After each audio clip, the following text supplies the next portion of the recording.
What's going on, Heroes Avenue? My name is Rob, and I'm here to review Black Panther for you guys. I saw it a couple days ago. We did post something on Instagram to kind of get a picture of what you guys thought about it, and some of you guys really loved this movie. So before I get into what I liked and disliked, let's go out and check out what you guys thought. If you guys are not following us already, we're at Heroes Avenue on Instagram, and I'm seeing a lot of good scores on here, guys. I'm seeing 100 out of 10, 9.5, I don't know what 8 out of 7 means, an 11, 9 out of 10, 9 out of 10, 100 out of 10, another one of those, 8.2 out of 10. Someone saying that the story was kind of predictable, so they gave it a 5 out of 10. 9 out of 10, 6. The plot was cliched. Okay, I get you.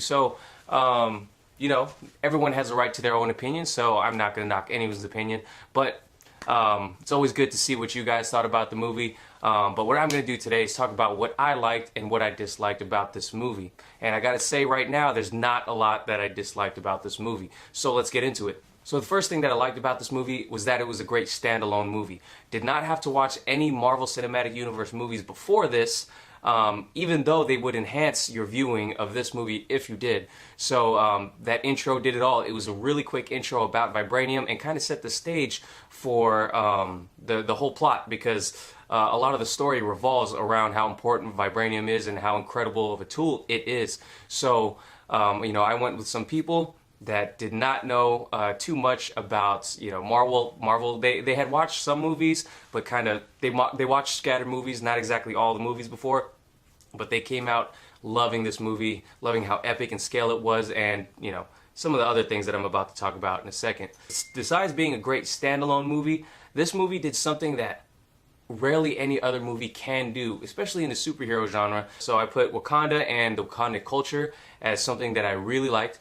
Not only did we get a glimpse of Wakanda in all its glory, we were immersed in a world of its own. It felt like a tangible place, something that we could actually see, feel, hear, touch, visit. It felt like a real place, and I think it's really due to, you know, Ryan Coogler's understanding of African culture and some of the traditions that seem to be prevalent in the African culture. So, you know, that really, you know, it really came through and showed in the movie. So many little details. I've only seen it one time, and I feel like I needed to see it again. And it was great because I feel like I was immersed in the culture during this movie.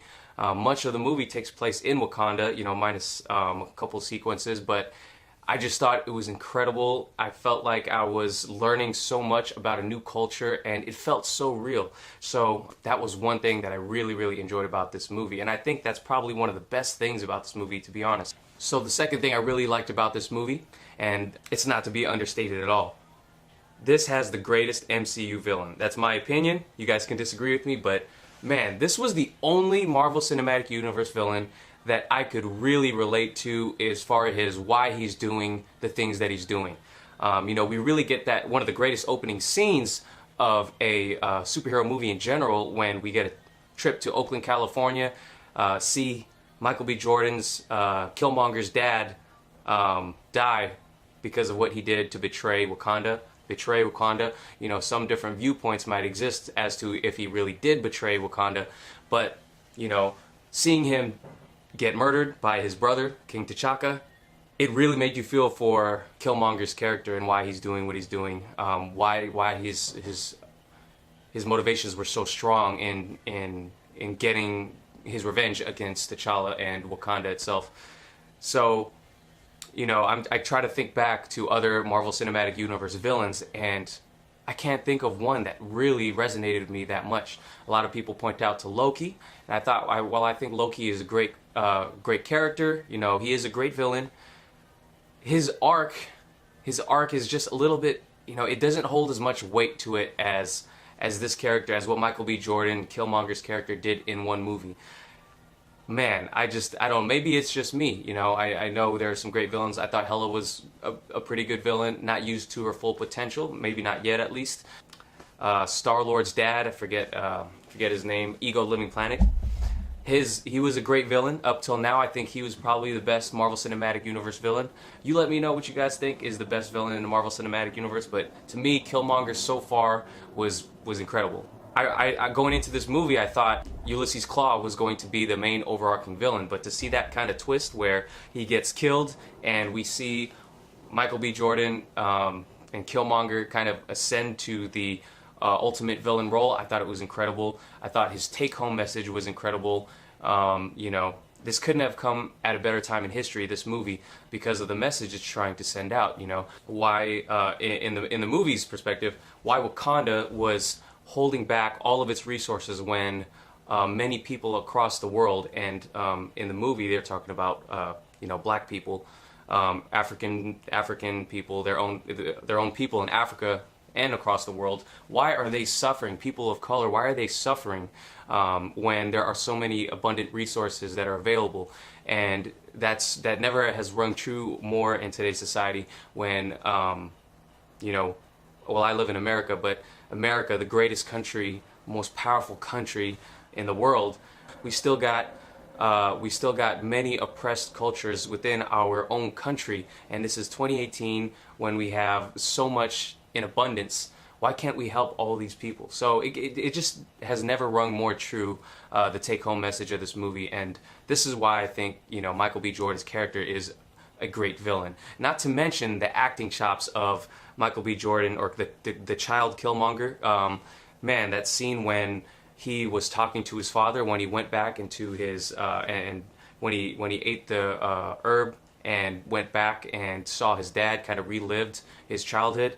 That scene between the kid Killmonger and his dad, man, almost made me shed a tear. It was so powerful, and then it just made you feel for him much more. And the dialogue between Michael B. Jordan and T'Challa, I keep saying Michael B. Jordan, Killmonger and T'Challa, was just really incredible, especially that ending scene. Now, I know a lot of people wish he hadn't gone out, they wish he hadn't passed away or got killed in this movie, but man, that ending scene was so powerful. It just, you know, it kind of all looped together, and man, it was just really incredible seeing him at that sunset, and he says that line about burying him in the ocean because just like his ancestors, they'd rather live free than die oppressed, or something like that, something to that effect. You know, I'm not doing it justice at all, but man, I just thought that character was incredible. And then next up, King T'Chaka. Next up, King T'Challa. I thought he was incredible. You know, a lot of people are actually criticizing King T'Challa's arc in this movie, but I actually thought it was really incredible. You know, I really don't see the problem with his character. Many people are saying that he's a character without many flaws, but in my opinion, the flaws that the problems he had to overcome to become king in this movie were really quite the challenge in itself. For at least one movie, you know, we can probably explore more of his own flaws as king later on in future movies, but to try to address that in this movie, you know, I think what they really tried to focus on was the mistakes of his father, and why we are not destined to relive our father's mistakes. So I thought that was a really incredible message in itself, and you know, the supporting cast, you know, alongside King T'Challa, undoubtedly helped this performance and this movie, lift up this movie. But I really enjoyed it. You know, an ascension from boy to king, seeing the uncertainty there, despite being ready. It just kind of, you know, it kind of resonates, because you know, you're never ready to take on certain things in your life unless you just go ahead and do it. You have all the tools available to you. You're never going to be completely ready. You just got to do the best you can and jump into it. So I don't know. I thought that was really incredible. I thought his arc in the movie was pretty incredible. I'll talk about some other things relating to this later on in this discussion. But moving on, the women. The women in this movie were just incredible. The Dora Milaje. There were some badass, you know, fighting machines in this movie. Acting was great.